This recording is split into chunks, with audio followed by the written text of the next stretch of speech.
You're listening to the Evolving Truths podcast, featuring mother-daughter hosts Shannon Day and Alexus Ray, where honest and vulnerable conversations about personal growth create a connection between all of us. You're invited to experience the transformation that occurs when we allow the truth of who we are to evolve. Hello, you beautiful heart and soul. Welcome back to the Evolving Truths podcast. I can't talk and suck on gummy bears at the same time. We are doing some evolving here. It's a bit of a shit show this morning. Welcome to it. My name is Alexus Ray. With me, as always, is my mama. And we are so happy to be here with you today on this Saturday morning that we're recording. My name is Shannon Day. I said that. You just said with my mama, but it's fine. I'm happy to be known as your mama. I mean, I feel like most people know who you are now, but you're right. Absolutely not okay. Sorry. Fuck, dude. I can just hop out of this. We can just start over. Let's power through. Maybe it'll be funny. Who knows? Editing this will be fun. Lexus. Yeah. This week, I went and played pickleball. Tell me. I am in love.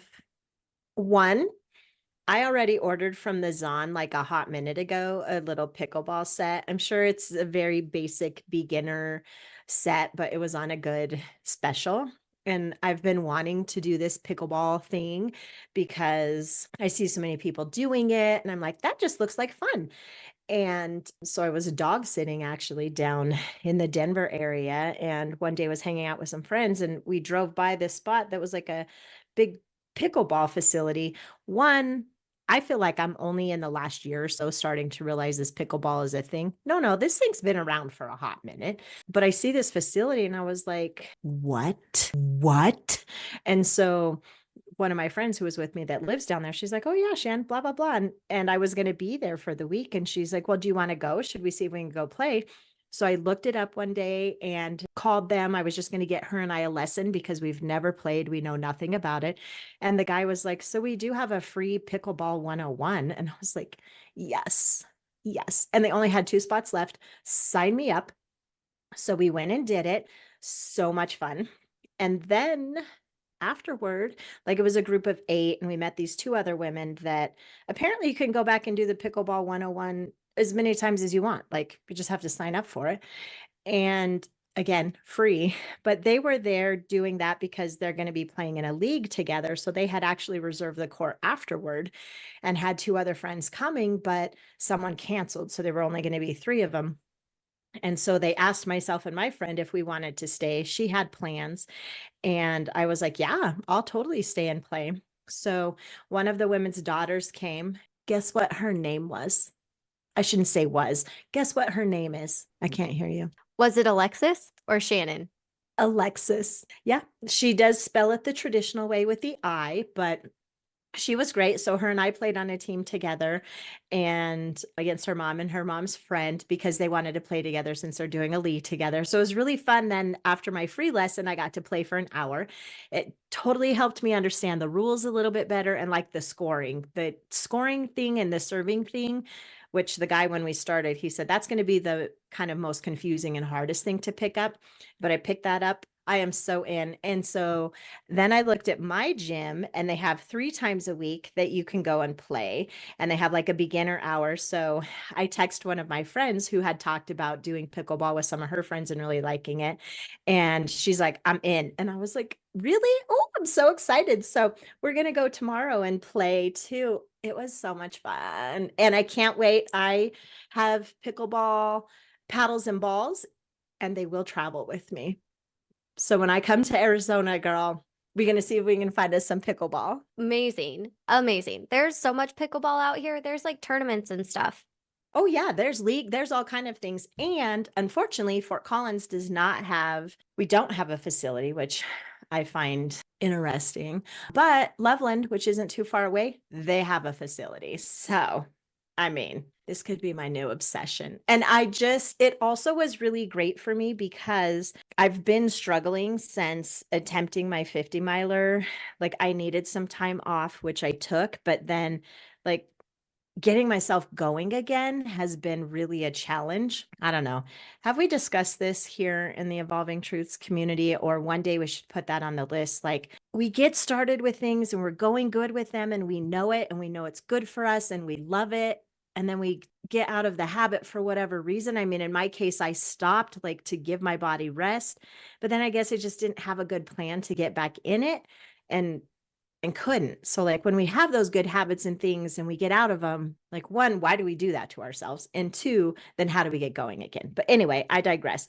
And I feel like the pickleball was a really good, like, man, I want to be able to play this and not like die. And that also means like I'm going to need my legs strong, which I also need them strong for running. I want my knees in good shape. I want my ankles in good shape. Like, yeah, I'm so excited. Fam Bam, if you are pickleball players, send that love our way. And I can't wait until I play enough and do enough to kind of know the lingo. Dink, I think, is a word that they use in there. And I want to get a shirt that says like, do you even dink? I like that. Yeah. Well, I love the fact that you stayed, Mom, you played an hour of pickleball pickup. I did. Yeah. So now I tell everyone I've played twice, right? Because I did my free 101 and then I played for an hour. So yeah. So now I tell people I played pickleball twice. Yeah, girl, that's amazing. I'm so excited for you. I love that. Yeah. Thanks. Well, I don't have anything kind of cool like that anymore. Did you try something new this week, or was there something that energized you, or no, nothing? No. This week I was holding on to the roller coaster rails, Sometimes that happens. but that's okay. I'm so excited for you. Honestly, I'm so excited for you. Thanks. Thanks. I'm excited too. And yeah, we're totally going to play me. Listen, I'm going to look it up in your area. I'm going to find us a gym and see if there's a pickleball 101 that we can go do together. Okay, that sounds good. I'm down for that. Okay. I love it. Mama, what else was your week like? It was, yeah, I mean, it was good. I think another thing that happened this week, and I am proud of myself for this. I was supposed to go on a trip back east and I was supposed to leave like on Wednesday. And just thinking about my week and all the things that I had to do, much to our last episode, it felt overwhelming. It felt like too much. And so I really appreciated being able to have the conversation with my girlfriend and even her saying, like, do you need to change your trip? Like, I feel like I was thinking it, but she's the one who spoke it into this space. And as much as I hated to do that and prolong the time before I get to go back there and see her and hang out and be in that space, it felt really good to one, have the support from her to bring that up. It felt good that I was thinking about it and also ready to name it. And then that it was received in this space where we could have conversation about it and both go, yeah, this sucks. And we get why. I think just such a good reminder in any relationships that we have in our life of figuring out how to communicate like our needs and not owning what the response to them is going to be, and then dealing with whatever that response is. And how nice when it lands in a way that's good and beneficial for all.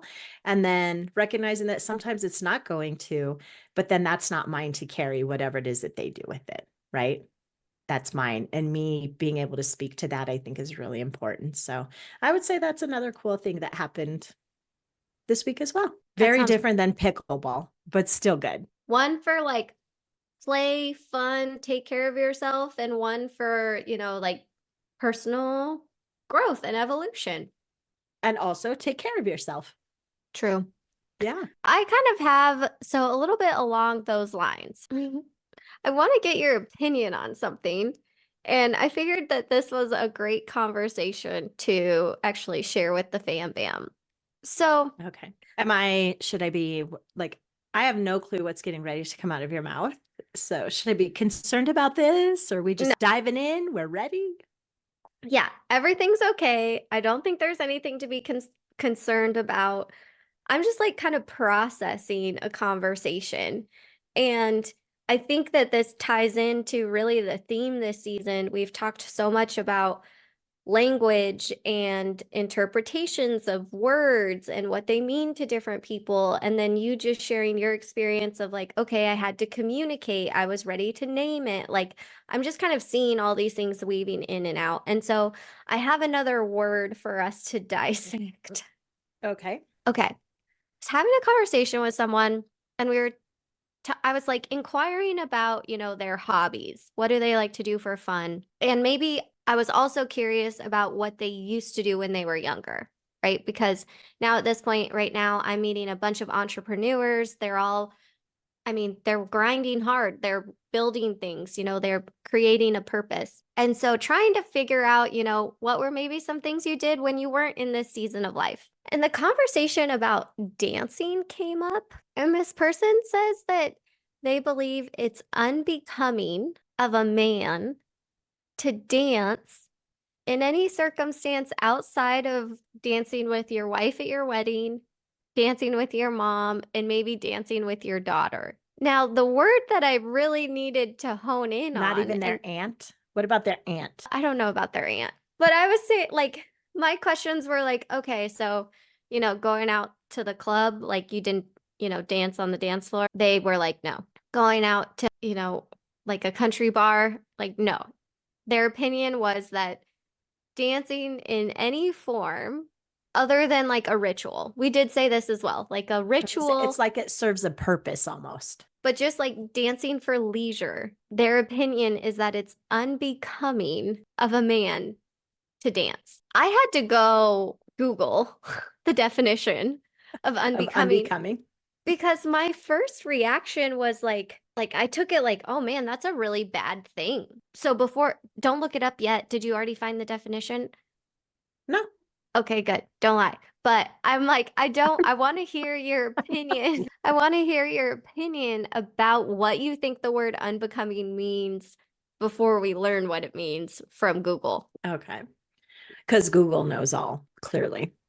I think when someone thinks something is unbecoming, it is not appropriate for them, or it's unattractive, or it doesn't fit with like their idea or perception of what their gender roles are or how their gender should behave. Since you said unbecoming for a man, I'm assuming you're having this conversation with a male.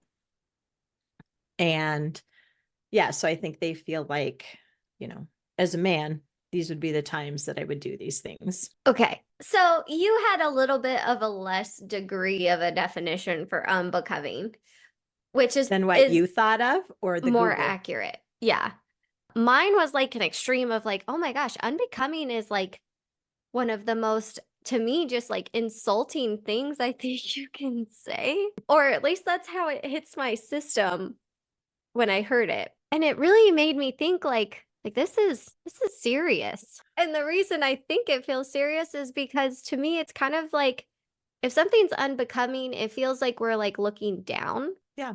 I mean, I feel like to me, it's almost some judgment is implied with it. Mm-hmm. Yeah. So the actual definition, according to Merriam-Webster, is not according with the standards appropriate to one's position or condition of life. That gender role thing I mentioned. Yeah.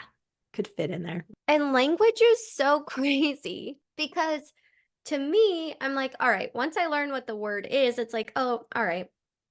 It's not that bad. This is someone's opinion as to what's appropriate for them to participate in. And then on the other side, I'm like, is it even really something that we have to have that strong of an opinion about? Girl, this can be the tip of the iceberg about so many things when it comes to us looking at behaviors and what we think is appropriate or fits a standard. Like, who gets to decide that?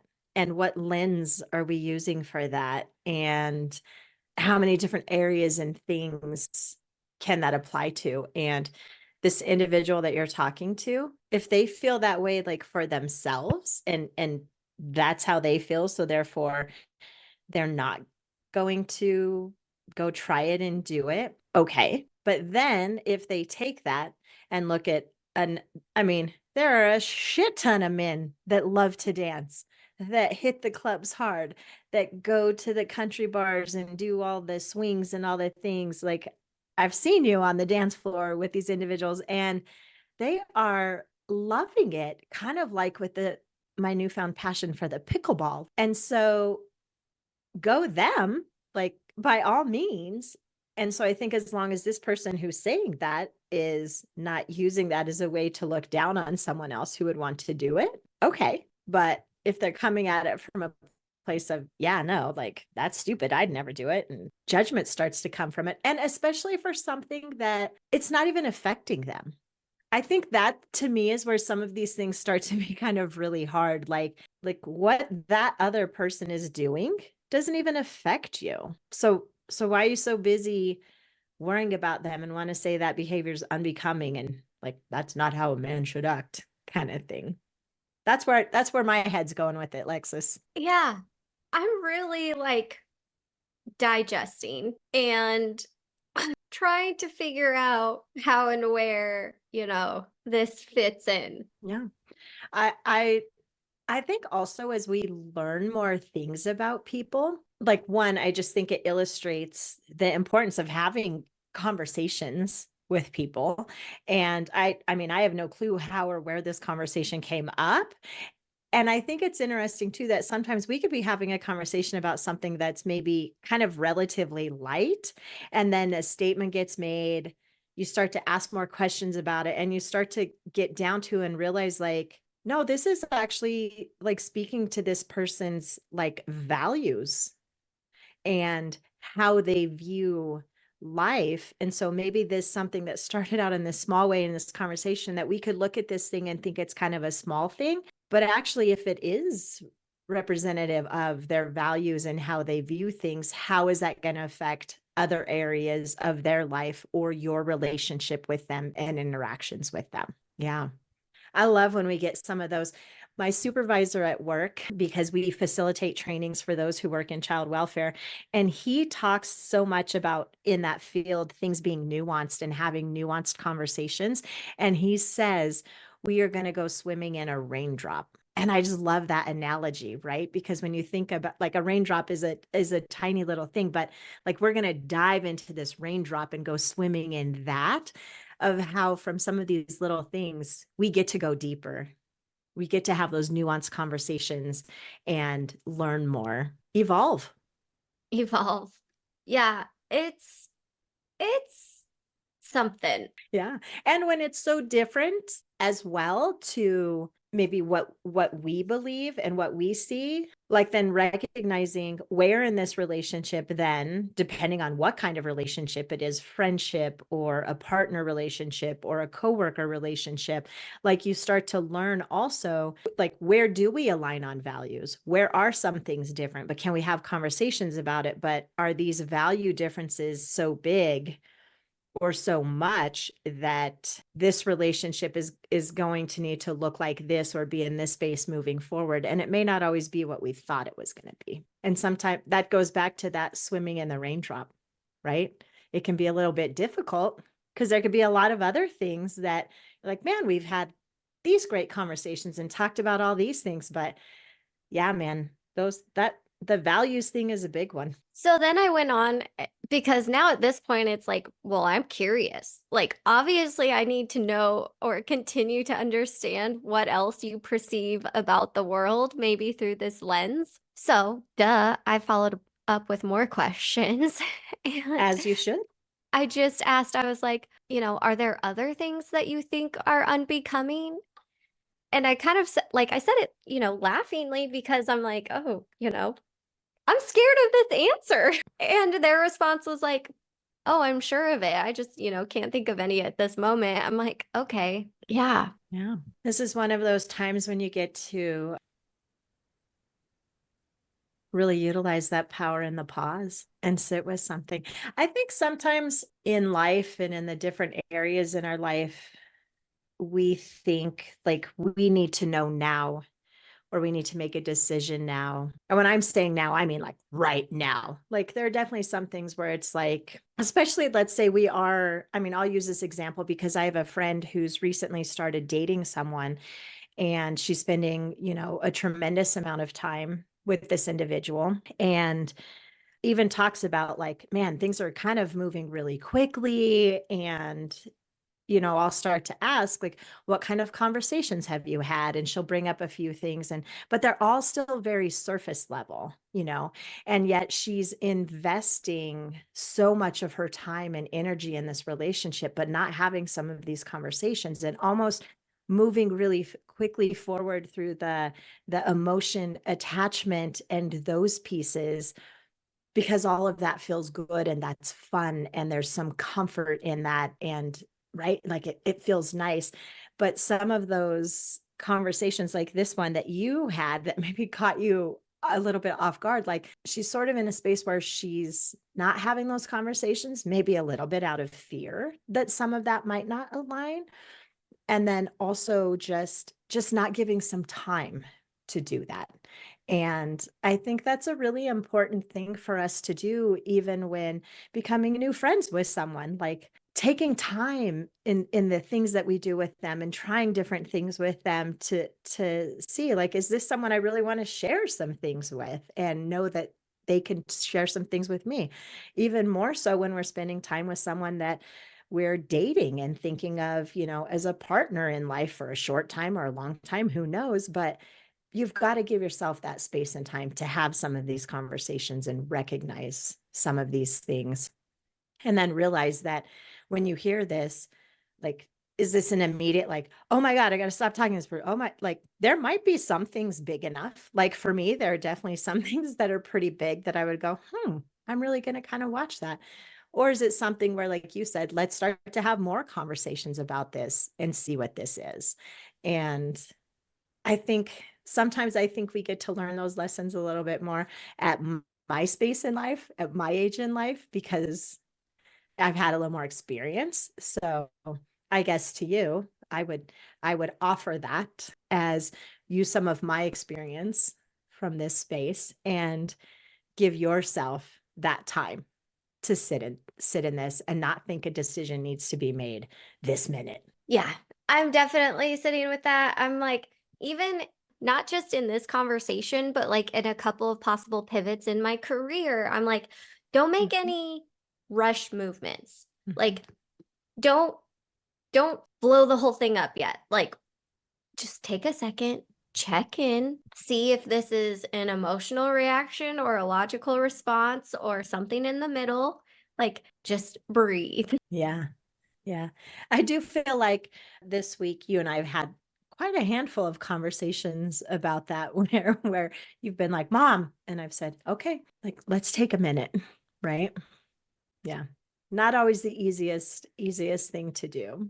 Also, let me just clarify. It's you helping me take a minute, right? Like, because I'm pretty sure I'm the one that's been on the edge all week. Oh, yeah. Did I say that incorrectly? Yes. Yes. I just want to make sure you're getting credit where credit's due. Well, thank you, Miha. Thank Yeah, you. girl. It's a mom thing. So, kind of staying with this language conversation, we just talked about the thing I really wanted to talk about, but to bring it full circle, because a couple of episodes ago, we were unpacking the phrase bless you and Hashtag blessings. blessed. Yes, and blessings. And we said that we were going to do a little research. So we were Oh, going I to do forgot about that. we were going to do a little research on why, we say bless you. And I actually think, Mom, you might be kind of surprised because in that episode, and you'll have to forgive me, I don't remember if it was episode 55 or 56, but go back and listen to it if you want to have a good conversation about more words. In that episode, we said we were going to figure out, why do we say this? And coming from our context, being raised around a certain religion, their opinion is that you don't say it because of the origin. Now, Mom, do you remember in that episode what you said you thought the origin was? I feel like what I was taught at a young age was that when people said that, it had something to do with someone sneezing, and when they sneezed, it like got the bad demons out of them or something like that. And so you didn't want to say that because we didn't have the belief that there were like bad demons in you or something like that. So we didn't say it. Okay. So just a little Google search. And also, we're not the only ones asking for this because this search popped up very quick as like a finish my sentence kind of thing. And it says, for many years in the Middle Ages, people believed that when you sneezed, your spirit left your body for a second. So the thought went to say, bless you, could bring you back to life and also keep evil spirits from entering you in the instant or two that you were believed to have been gone. Then there also was some myths that some people may have believed that the heart stops beating during a sneeze and that bless you encourages your heart to start beating again. That's fun. I like that encouragement. I guess that's Oh, here's a funny one. Why do we say achoo when we sneeze? Since your tongue is pressing against the roof of your mouth, the air makes a chew sound, and with your lips pursed, it emerges as an ooh. I can't wait for the next time I sneeze or someone around me sneezes. I'm going to pay so much more attention to it. I think I told you one of these things that came up for us was when we were hiking on the sand dunes, trudging through them, and someone sneezed, and we started to have a whole conversation about this. And my friend who was in the Peace Corps, now I'm trying to remember what country she was in, but she said there when they sneezed, it almost was like a blessing, like whatever it was that they said, and it was in Spanish, but it was kind of like a blessing. If you sneezed a second time, they said a different phrase to you, like in a row. And then if you sneezed a third time, it was like a different phrase. And it almost there was kind of like it was like good luck, or it was a good thing if you sneezed that many times, and you kind of got these like almost like prosperity or like, good health or whatever, things like that. So that group of friends that day then said, okay, so how should we respond to one another when we sneeze? Like, what are your goals for this year? Or what is something that you're working for? Did I already talk about that in the other episode? Oh, yeah. So like, for example, at the time, or one of the times when we've had this, like I was training for my 50 miler. So, people would say to me like 50 miles kind of thing.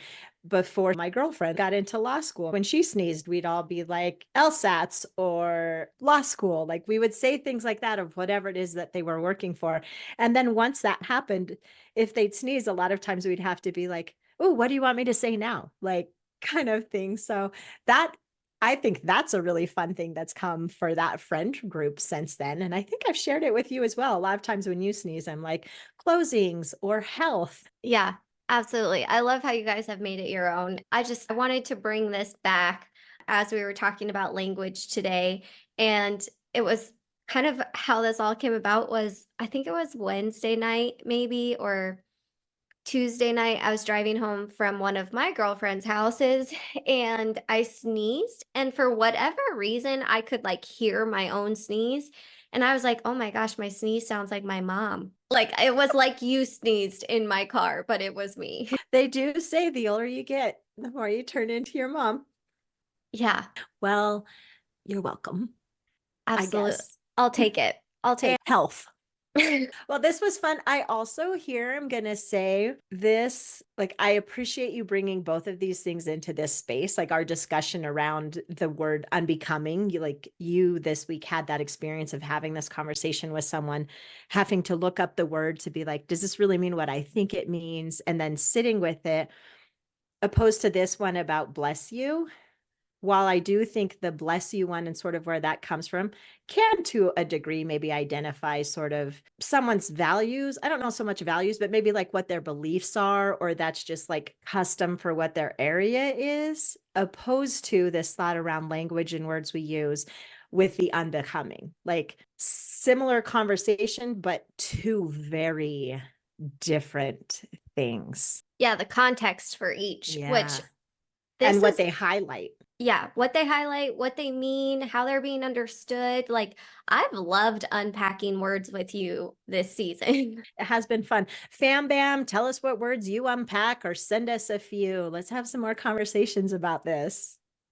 Absolutely. That's a great idea. Well, Mama, I hope you enjoy the rest of your day. And to you listening, thank you so much for joining us. If Mom and I are your cup of tea, please leave a 5-star rating and review of the show on whatever platform you are listening. Share this conversation with someone that you want to have a chat with, maybe unpack some words. And make sure you follow the show also on whatever platform you're on so that you never miss an episode. We will be back next week. And until then, please remember that life is beautiful and you create the magic. Have a good one. Connect with Shannon and Alexus in the Evolving Truths community by visiting evolvingtruthspodcast.com. Links are in the show notes. The Evolving Truths podcast is produced by Shannon Day and Alexus Ray, recorded from the Corner Studio in conjunction with Alexus Ray Enterprises, LLC.